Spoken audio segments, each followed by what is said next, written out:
us start out in photography the same way. We're shooting with whatever camera we have, or just building our Instagram account on our phones, and one of our friends will say to us, wow, you take amazing shots. You should be a professional photographer. We get pretty excited about that because that sounds like a pretty sexy job. So we think, wow, okay, well, what do I need? We run out, we spend a lot of money on a lot of camera gear. Then we go online and we subscribe to 100 blogs and we watch 1,000 YouTube tutorials, just seeing how photographers do different things. And every week it changes. You know, we want to be this kind of photographer who does that style, or that sort of photographer maybe who's known for that lighting technique, or this photographer who loves this gear and that makes his stuff look great. And the whole time we're just learning all these tips and tricks and skills. And I think it's good. I think I give that advice to lots of startup photographers. Say, learn as much as you can from as many people as you can, because hopefully that will give you a deep bag of tricks for when things go wrong on your shoot, which they will. The problem with this approach though is if we stay in that space, we just end up becoming scattered imitators instead of real innovators. Every photographer you know and respect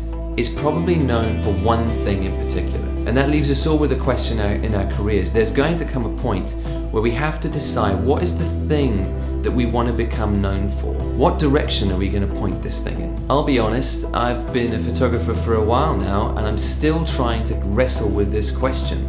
What is the one thing that I want to be known for? Two questions have really helped me ask that. The first question is this: what photography, when I'm doing it, makes me lose track of time? You know and I know that there's some jobs that we do that seem to drag on for hours, and we leave at the end of the day just drained. And then there are other jobs where we leave where time just flies by and you're like, wow, it's the end of the day already, we've lost the good light already, and the whole time we were pumped and invigorated, and we go home jacked up instead of just drained out. If we can choose, and we can, why wouldn't we choose the work that we love and try and make that as much of what we do as possible? So it's about paying attention to the stuff that we do while we're doing it that emotionally lifts us instead of drains us, that gives us back energy instead of steals it from us. The second question is, who are your heroes and what photography do they do? What photography, when you see it online, just makes your heart ache and makes you wish you could be doing that? What's the stuff that really speaks to you? Because when you put it all in front of you, you might find the answer staring you back in the face. This is some of the photographer's work that I love.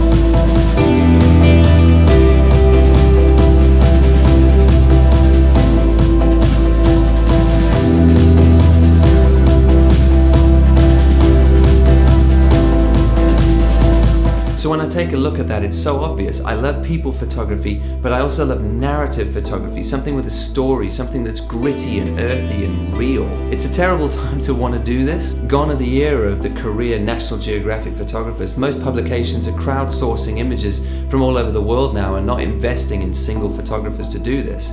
But that doesn't mean that this can't be a direction for me. So what now? I think it's important to remember this is a long-term goal. This isn't something that happens overnight. I'm not going to be sitting at home on a weekend watching Netflix and someone comes and knocks on my door and says, hey, we just want to give you money to shoot what you love. I'm going to have to build this over time. Start by making a mood board. Put together the photography that you love and see if there's a thread that runs through it.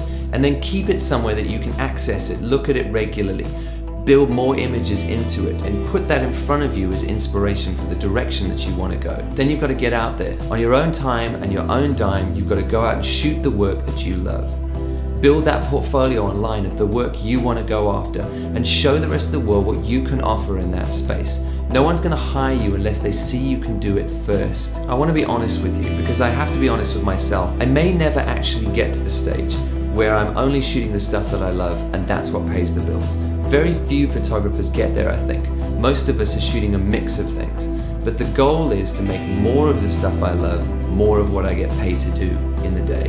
But even if I don't make it, at least I've got a goal for myself and I'm walking towards something in the long term. And it's worth risking for. The very worst that's going to happen is that you fill your spare hours shooting work you love and you feel passionate about.